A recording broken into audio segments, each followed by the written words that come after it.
2 दिन पहले सुनने को आया कि हमें मोदी जी से मिलने का मौका मिल रहा है।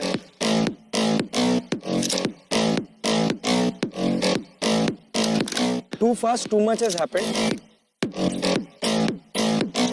ये तो मुझे भी यकीन नहीं हो रहा है, सच्ची बताओ तो कि मैं यहाँ हूँ। वो एक्साइटमेंट अंदर रखना है ना, वो बहुत मुश्किल था मेरे लिए। तो पहले तो हमको देख के ऐसा लगा कि हमारे जो ड्रीम्स थे वो रियलिटी में बदल गए। आई थिंक ये वंस इन अ लाइफ वाला एक चीज हो गया जो मैं आई थिंक कभी नहीं भूल पाऊंगी। He is a global leader. Getting to meet him is insane.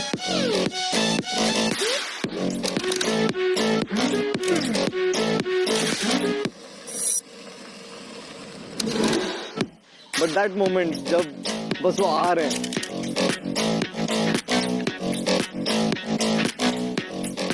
That was like heart beat stop हो जाने वाला मोमेंट था वो।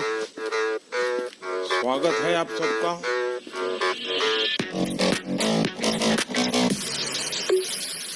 Once he came and sat in front of us, I'm sure सब लोग wonder कर रहे थे, wait, is the same person जो हम टीवी पे देखते हैं? जब सामने बैठे थे तभी भी धक धक हो रहा था बहुत।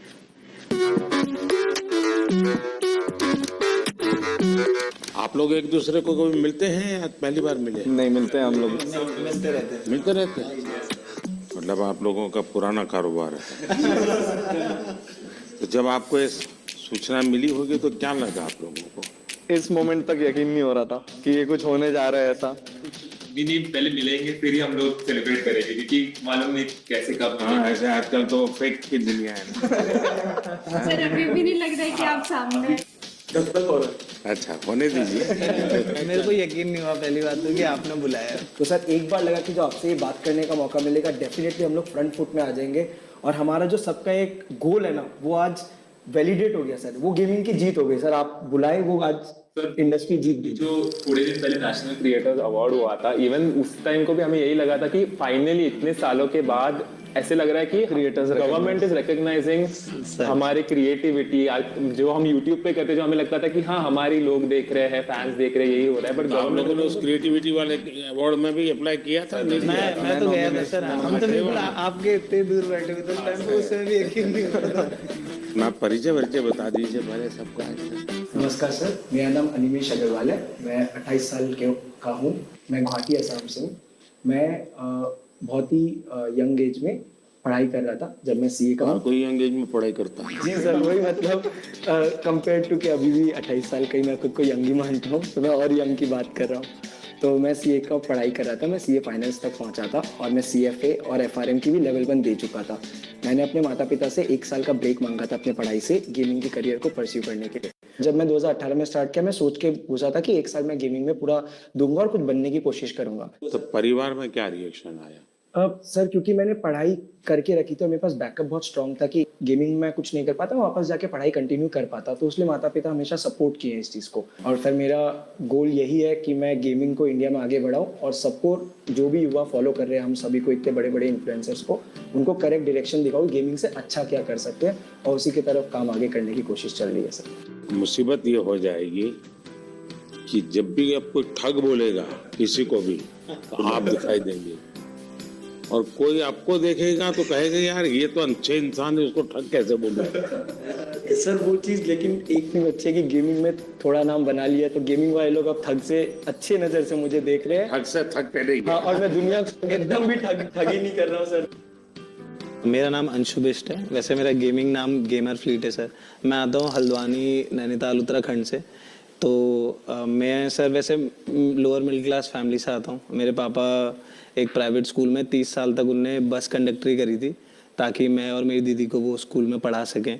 मैंने थोड़े ट्यूशन्स पढ़ाने स्टार्ट करे बच्चों को, 1-2 जॉब्स ले रही, फिर अपना खुद का कंप्यूटर बनाया एक।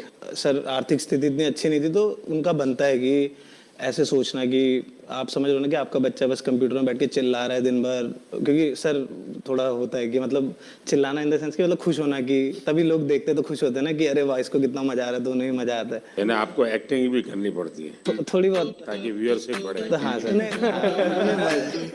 करनी तो पड़ती है सर। सबसे बड़ा ब्रेक थ्रू क्या है आपको इस दुनिया में?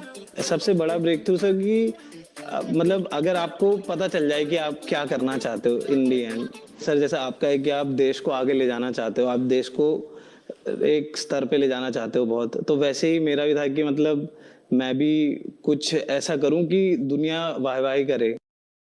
मेरा नाम नमन माथुर है और लोग मुझे मॉर्टल के नाम से जानते हैं। मैं पला बड़ा मुंबई में ही हूँ, नवी मुंबई में। और जब मैं 4 साल का था मेरे पापा गुजर गए थे। मम्मी ने मुझे और मेरे बड़े भाई को रेस किया, उन्होंने टिफ़िन सर्विस किया, सब कुछ किया। और 2015 में मोबाइल आ गया था हाथ में, तब तो शुरू किया था खेलना। पहले तो स्कूल कॉलेज में दोस्तों से बातें करते करते पता चला होगा। मैं गेमिंग मेरे को खुद से वो यूट्यूब देख के आया था, मैंने उल्टा दोस्तों में फैला दिया था कि खेलो मेरे साथ। मैं बीमार हूँ, तुम भी हो गए। वायरस मैंने फैलाया हुआ था। बस 2015 से लेके 18 तक, जब तक मेरा बीकॉम पूरा कंप्लीट हुआ, उतने में मैंने ये फिगर आउट किया कि ये जितने भी फॉरेन यूट्यूबर हैं हम जिन्हें देख रहे हैं, इनके कमेंट सेक्शन में सारे इंडियन हैं। यानी ये सब जो दुनिया भर के अच्छे अच्छे खिलाड़ी हैं, उनमें भी इंडियन, सारे कमेंट करने वाले इंडियंस हैं। मेजॉरिटी मेरे को जो दिखते थे इंडियन ही दिखते थे। और मैंने सोचा कि क्यों ना मैं एक ऐसा कोई वीडियो बनाऊं उनसे इंस्पिरेशन लेके और अपलोड करूं। और मैंने वो वीडियो 2018 में अपलोड किया और वो इंस्टेंटली वही वीडियो जो उस सोच से बना था वायरल हो गया। उसके बाद मैंने स्पोर्ट्स में रिप्रेजेंट किया इंडिया को, अनिमेश से मिला 2018 में। हम लोगों ने कंपनी भी शुरू की अपनी SATL। इमॉर्टल नाम कैसे रख लिया? भारत में तो लोग इमॉर्टल की बात करते हैं। लोग सब जगह मैं देख रहा हूँ इमॉर्टल नाम रख रहे हैं, तो मैंने बस अच्छा कुछ नया कर इमॉर्टल कर दिया उसको। मेरा नाम पायल धर है, सब लोग पायल गेमिंग के नाम से जानते हैं। मैंने इन सब के बाद स्टार्ट किया है एंड मैंने सोचा नहीं था कि मैं इंडिया की लीडिंग फीमेल क्रिएटर बनूंगी। मैं बहुत ही छोटे गांव से हूँ, मैं MP में एक छिंदवाड़ा करके जगह है, इंदौर के पास में ही है, तो मैं वहाँ की रहने वाली हूँ। मुझे गेमिंग में इंटरेस्ट था बट घर पे फैसिलिटीज़ नहीं थी। 12th तक भी हमारे पास घर पे फ़ोन नहीं था खुद का, तो गेमिंग में थोड़ा थोड़ा इधर उधर देखते रहते थे, या दोस्त के जो भाई वगैरह है वो कैफेज जाते थे गेम खेलने, तो वहाँ से थोड़ा बहुत नॉलेज आया कि गेमिंग भी कुछ होता है। तभी के टाइम पे यूट्यूब पे गेमिंग पॉपुलर होने लगी थी इंडिया में भी, तो मैंने सोचा कि क्यों ना मैं भी इसको एक ट्राई दूँ और लड़कियों को भी एक ऐसा ऑप्शन मिले कि इसमें भी आप करियर बना सकते हो। लड़कियों का इसमें आना कितना संभावनाएं बढ़ती है। फिर सबसे बड़ी चीज़ यही है कि पेरेंट्स बहुत घबराते हैं कि बाहर जाके काम ना करें, एंड कई फैमिली में थोड़े रिस्ट्रिक्शंस भी होते हैं कि बच्चियों को मौका नहीं दिया जाता, तो उनके लिए ये बहुत ही अच्छा स्टेबल करियर ऑप्शन है। एंड जब मैंने शुरू किया था तो मेरे पास भी 100-200 ऐसे लड़कियों के मैसेज आते हैं कि हमने आपको देख के स्टार्ट किया, तो सब थोड़ा घबरा रही हूँ मैं। थोड़ी सांस लीजिए फिर बात करते हैं। मेरा नाम मिथिलेश पाटनकर है, मेरा गेमर नेम मिथपैट है। मैंने जो ट्राई किया है कि हमेशा से यूनिक कंटेंट देना है, एंड आई थिंक उसी की वजह से लोग मुझे पसंद करते हैं। तो गेमिंग, एंटरटेनमेंट, मिमिक्री, ये सब मिलके मैं बनाता हूँ मेरे वीडियो। पूरा सलाड बना देते। मैं चाहता था कि इंडिया से एक ऐसा कंटेंट मैं बनाऊं जो बाहर के लोग भी देखें, लोग अप्रिशिएट करें। आज से 2 साल पहले एक स्ट्रीमी अवार्ड्स होता है, बोलते हैं कि this is one of the best award. तो इंटरनेशनल कैटेगरी में I was the only Indian to get nominated, and Los Angeles में अवार्ड होता है, so I got that award. And I think that is also one of एक बहुत proud opportunity थी मेरे लिए ये।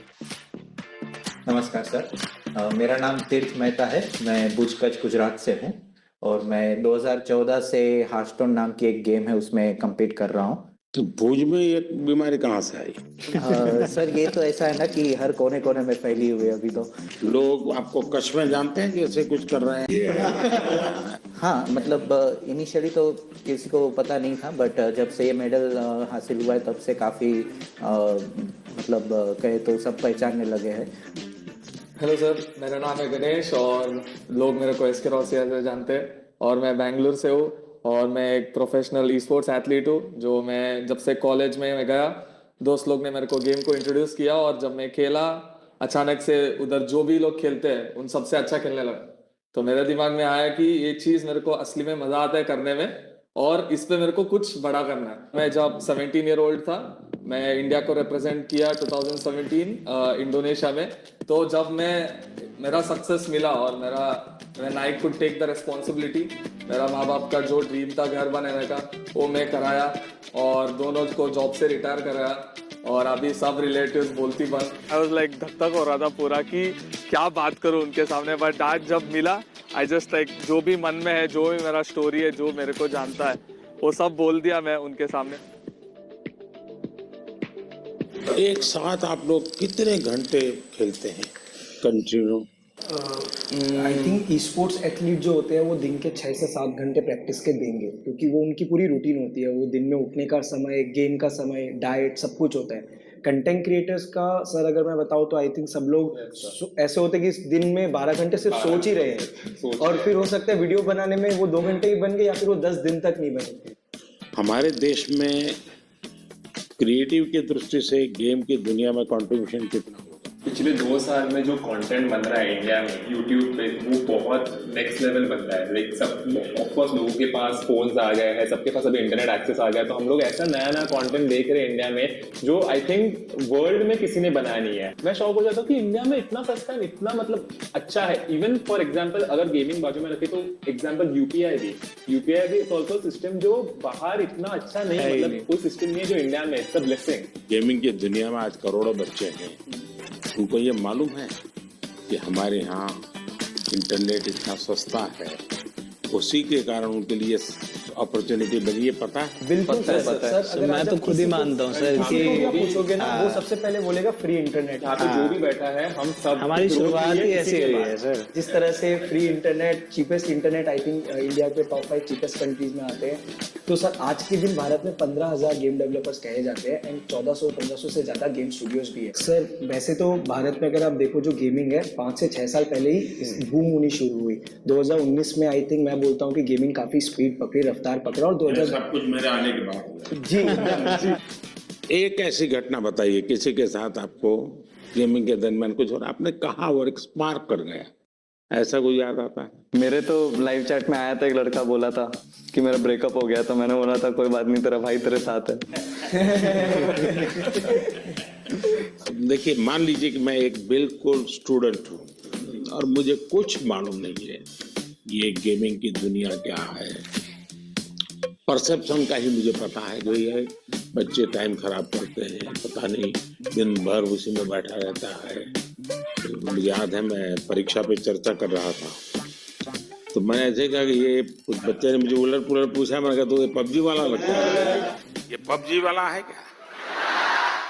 वो तो मोमेंट था सर, जब आपने ये पबजी वाला है बोला था, तो मैं उस समय पबजी में रिप्रेजेंट कर रहा था इंडिया को, और मेरे रिलेटिव्स सब मेरे को ऐसे मम्मी को कॉल करके बोल रहे थे कि ये नमन को बोला था क्या, क्योंकि तब मैं इतने उस रिप्रेजेंट कर रहा था, तो वो सबको पता था, तो कहीं आपने मुझे तो नहीं बोला, ये डाउट आ गया सबको। ये एक ऐसा क्षेत्र है जो अननोन है। ऐसी स्थिति में क्या आप लोगों को क्या अनुभव आता है जब बच्चों से बात करते हो, उनके परिवार से बात करते हो? कोई तो माँ बाप ये थे कि तुम बंद करो, मेरे बच्चे को बिगाड़ रहे हो। ये तो सर अगर हाँ पेरेंट्स मिलते हैं हमें, पेरेंट्स यही बोलते हैं कि हमारे बच्चों को बोलो कि पढ़ाई करे, सिर्फ आपके वीडियोस देखते रहते हैं। तो मैं अच्छा, फिर वो काम भी आप ही को कहते हैं? बहुत बार न्यूज में देखा है कि पेरेंट्स का क्रेडिट कार्ड यूज करके बच्चों ने गेम्स में इन गेम पैसे होते हैं वो लिए, एंड वो चीज बहुत बड़ी न्यूज हो जाती है। उससे क्या होता है कि फिर हमें भी अफेक्ट हो जाता है उससे। राइट नाउ मेरा एक ही गोल है कि अगर किसी बच्चे को भी ई स्पोर्ट्स एथलीट बनना है या बहुत स्किल लेवल पे, टॉप लेवल पे खेलना है,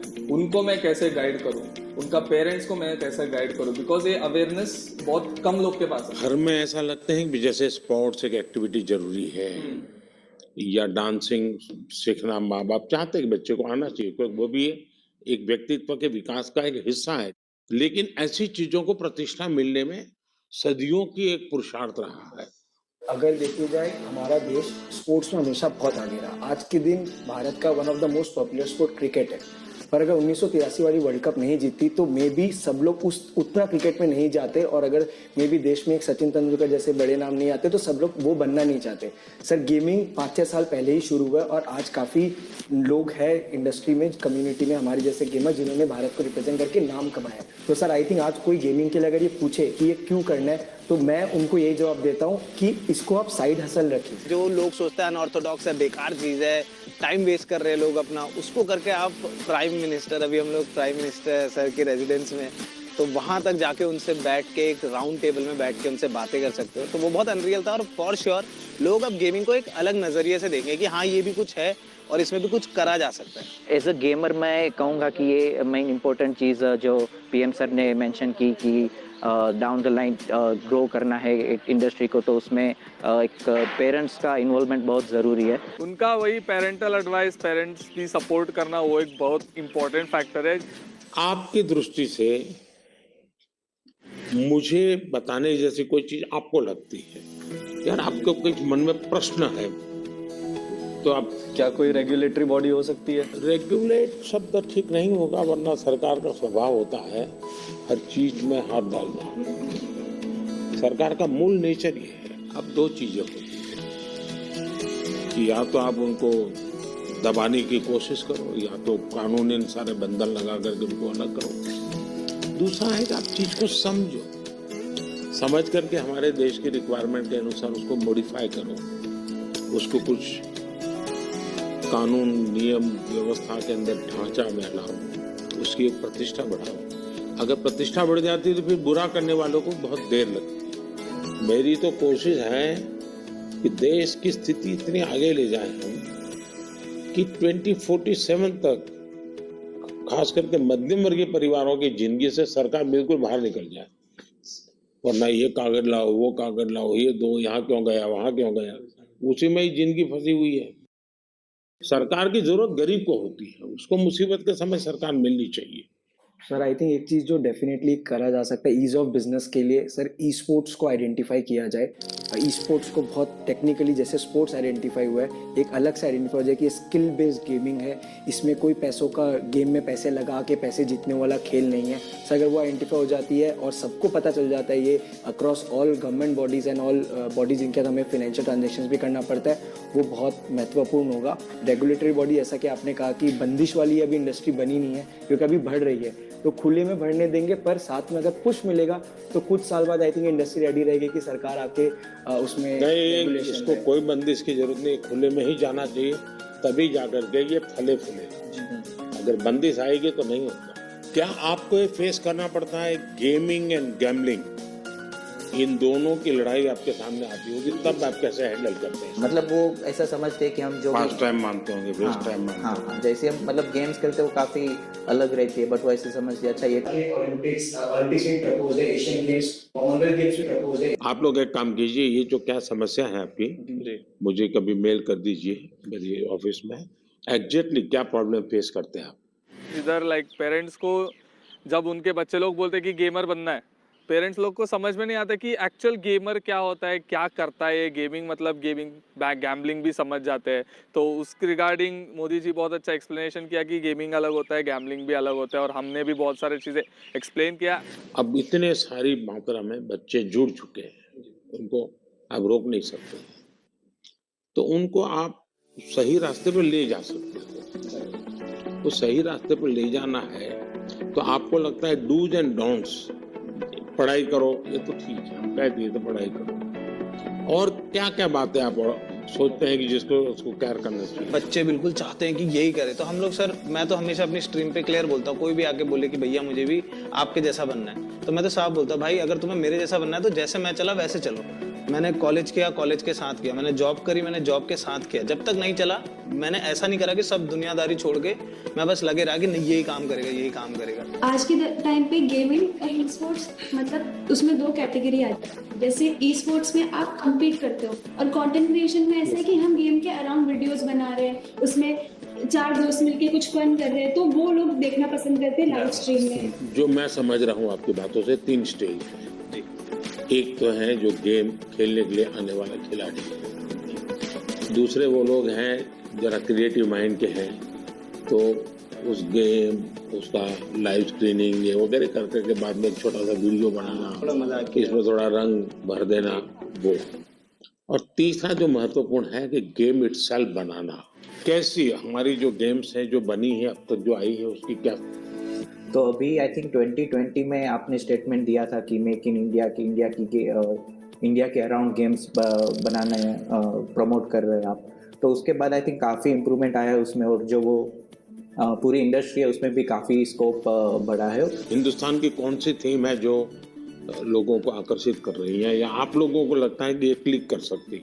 क्योंकि जो वेस्टर्न वर्ल्ड की आती है उसमें तो मारो काटो दौड़ो भागो यही आती है। जैसे हमारे पंचतंत्र है, क्या कभी किसी ने उसमें माइंड अप्लाई किया है? अभी डेवलपमेंट में जो बोर्ड गेम्स हमारे पुराने खेले जाते थे, जैसे अष्टो चौकड़ी करके एक गुजराती में हम छोटे से तब से वो गेम खेल रहे, तो अभी उसके जो है वो डिजिटल वर्जन अभी रिलीज हो। बाकी यही है कि हमारी जो मिथोलॉजी है जो उसके अराउंड काफी गेम्स डेवलप हो रहे हैं। दुनिया आज एक बहुत बड़ी चर्चा करती है ग्लोबल वार्मिंग की, क्लाइमेट के इश्यूज हैं। दुनिया में अलग अलग तरीके अपनाए हैं। मैंने दुनिया के सामने अलग विषय रखा है। मैंने कहा है मिशन लाइफ। और लाइफ शब्द से जो आप कह रहे हो ना, वैसे एक कैटेगरी है, जैसे शूटिंग गेम्स हो गए, वैसे एक कैटेगरी है गेम्स फॉर चेंज करके, जिसमें जैसे आपने जो ग्लोबल प्रॉब्लम्स बताया, या फिर ऐसे छोटे छोटे, जैसे अफ्रीका में ऐसी बहुत सी कंट्रीज है जो स्पेसिफिकली वहाँ की पॉवर्टीज कम करने के लिए या वहाँ के कोई जो लोकल इश्यूज है उसको अवेयरनेस उसके लिए बढ़ाने के लिए ऐसी गेम्स स्पेसिफिकली स्टूडियोज बनाते हैं। तो आई थिंक ऐसे गेम्स इंडियन स्टूडियोज भी कैचअप कर सकते हैं। मुझे विश्वास है कि डाउन द लाइन 2-3 साल में तो ऐसे गेम्स आएंगे ही, और वो आगे जाके पॉपुलर भी होंगे, जो कहेंगे हम कि सिर्फ इंडिया के भी नहीं बट ग्लोबल प्रॉब्लम्स को भी एड्रेस करेंगे। मुझे उनकी एक बात जो बहुत अच्छी लगी, एंड शायद मैं भी उस चीज़ को बहुत ज़्यादा कैरी फॉरवर्ड करूँ, अपने ऑडियंस तक भी पहुँचाऊँ, वो ये रहेगा कि आप गेम डेवलपमेंट में घुसो, थोड़े से ऐसे गेम्स डेवलप करो जो हमारे कल्चर या इंडिया कैसे चलता है या हमारा क्लाइमेट या व्हाटएवर ज्योग्राफी, इन सब चीज़ों को देखकर ऐसे गेम्स बनाओ, एंड उन चीज़ को हम लोग पुश करने की पूरी कोशिश करेंगे। तो I guess this is something that I would take from him. उन्होंने जो इन्वायरमेंट के लिए चीज़ें बताई कि जो गेम डेवलपर्स हैं उनको इन्वायरमेंट पे फोकस करके इंडिया की ऐसी गेम बनाना चाहिए जिसमें इन्वायरमेंट और हमारे जो क्लीननेस है उसकी तरफ ध्यान देने के लिए, आई थिंक वो मुझे बहुत ही अच्छा लगा। क्या ओपन सोर्स गेम का होता है कि गेम है, उसमें 2 चैप्टर किसी और ने जोड़ दिए, 2 स्टेप्स किसी और ने जोड़ दिए? क्योंकि आप जो कहते हैं ना, जिसकी उम्र कम होती है, हाँ, उसको जो मॉर्टल है उसको इमॉर्टल बनाना है, तो फिर हमें ओपन सोर्स करे और उसमें नई नई चीजों को जोड़ने के लिए उसको ओपन करे। तो हो सकता है कि मान लीजिए हमने हनुमान के कैरेक्टर के ऊपर कोई बनाया जी, तो लोगों का भी ओपन सोर्स है, आप हनुमान के नई नई चीजें लेके आइए, तो हो सकता है वो। हाँ सर, बहुत सारी देखिए ये हमारी टीवी सीरियल जैसा काम है। हमारे टीवी सीरियल को एंड ही नहीं है। हाँ। उसका नए नए पोस्ट जोड़ते जाते हैं। सर हम लोग ने वैसे थोड़ा कुछ आपके लिए सोच के रखा था कि आपसे हम लोग इतना कुछ सीखा है, आपको हम लोग गेमिंग का थोड़ा डिक्शनरी आपको सिखाना चाह रहे थे। तो सर एक गेम है जो अमित आप समझा दो हम लोग क्या करेंगे सर के। बेसिकली सर हम गेमिंग में कैसे होता है कि हम लोग मैच के अंदर बिजी रहते हैं, तो हम लोग ज्यादा बातचीत नहीं कर सकते एक दूसरे के साथ, तो हम लोग ना टर्म यूज करते हैं जिससे क्या होता है कि एक दूसरे के साथ हम लोग कम्युनिकेट कर सके इजीली। हर एक की अपनी टर्मिनोलॉजी बोले। अब देखिए सरकार में जाइए तो सरकारी जो अधिकारी होंगे वो शॉर्ट फॉर्म में ही बोलेंगे, भी बोलते हैं भारतीय जनता पार्टी वैसे ही शॉर्ट फॉर्म हो जाता है। सर पर आपको 1-2 वर्ड्स तो हम लोग बता के जाएंगे, और आप हमें फिर बताएगा कि आप कौन से सेंटेंस में उसको यूज करेंगे। ऐसा है, मेरा एक शब्द है P2G2। तो मेरा वो P2G2 शब्द ये है, pro people good governance, P2G2। अच्छा एक और है नूब। नूब का मतलब होता है कोई ऐसा जिसको कुछ बहुत मेहनत करने के बाद। देखिए मैं चुनाव सभा में अगर बोलूंगा, अरे नहीं आप लोग सोचोगे मैं किसके लिए बोल रहा हूँ।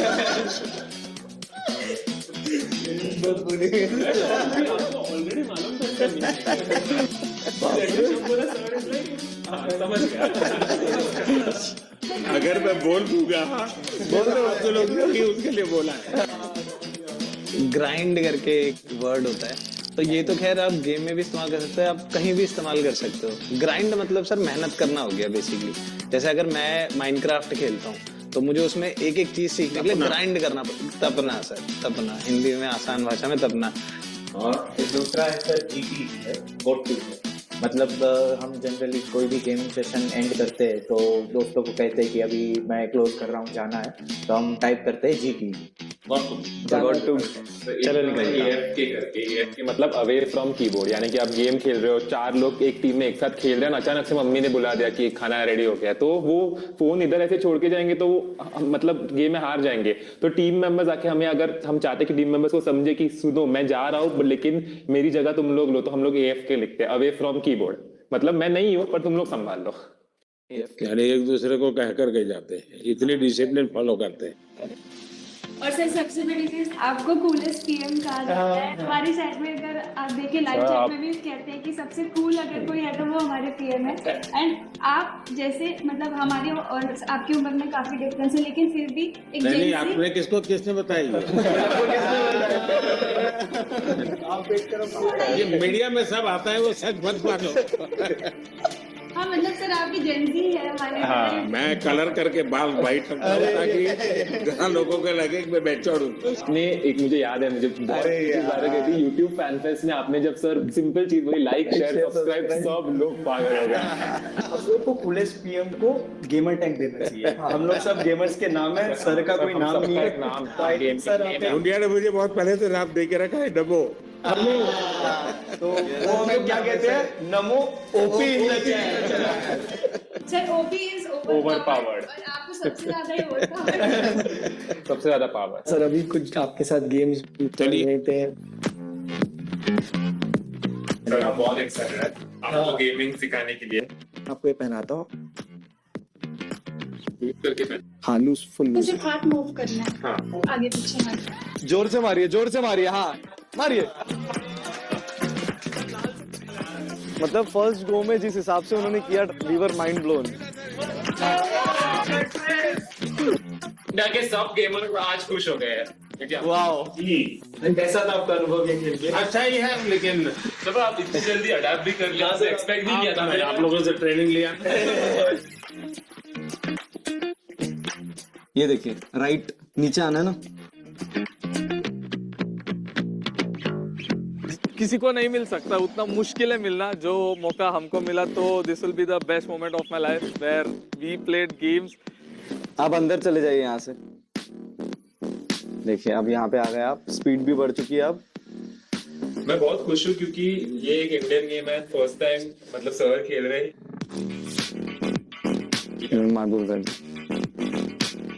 क्या बात है, पहुंच गए। गेम इतनी ही है कि नहीं, गेम तो बहुत बड़ा है। इनको मिलेगा एक त्रिशूल मिलता है यहाँ पर, तो वो त्रिशूल लेके फिर उनको आगे बढ़ना होता है। ये देखिए, ये त्रिशूल है यहाँ पे, तो जैसे ये इन्होंने ई दबाएंगे तो इनको ये त्रिशूल मिल जाएगा। अब इनको पहला हथियार, अपना वेपन मिल चुका है। अब ये लेके वो आगे लॉर्ड विष्णु एंड माँ दुर्गा के गाइडेंस से अपने भाई को बचाएंगे। ये पूरे गेम का शुरुआत और पहलू है। एक बात तो है, हम लोग इतने टाइम से इंस्पायर कर रहे लोगों को गेमिंग करने के लिए। आज आपने हमारे जितना इंस्पायर एक दिन में कर दिया। यानी आप लोगों का कितना समय जाता होगा इसमें देखता हूँ। सर आपको कैसा लगा आज गेमर्स से बात करके?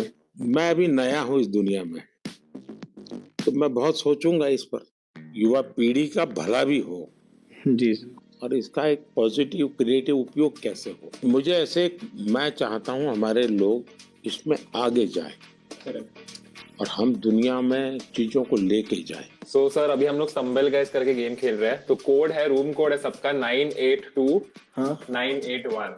Okay, join everyone. Join.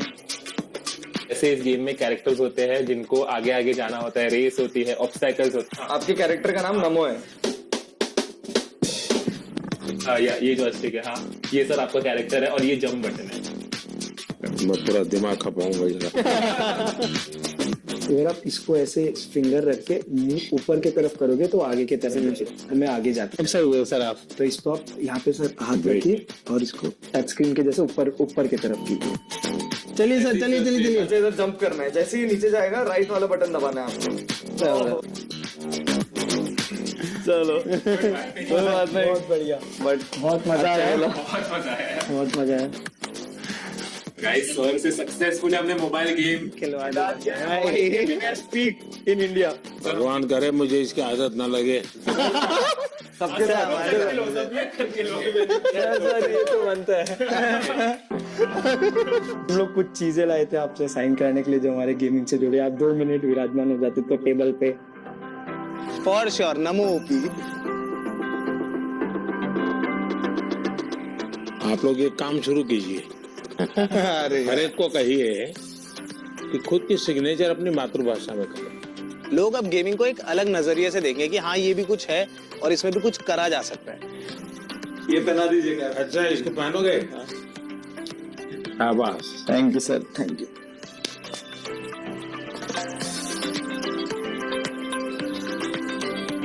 Sir आपके साथ मुझे कैसे फोटोज जिसका कन्वर्ट कर दो जैसे गेम में हम।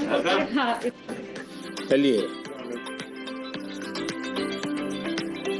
I think Indian gaming peaked today.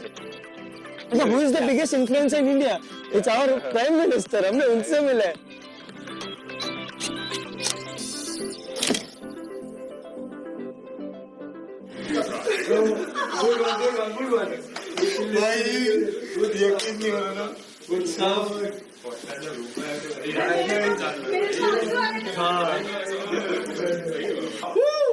मजा आ गया।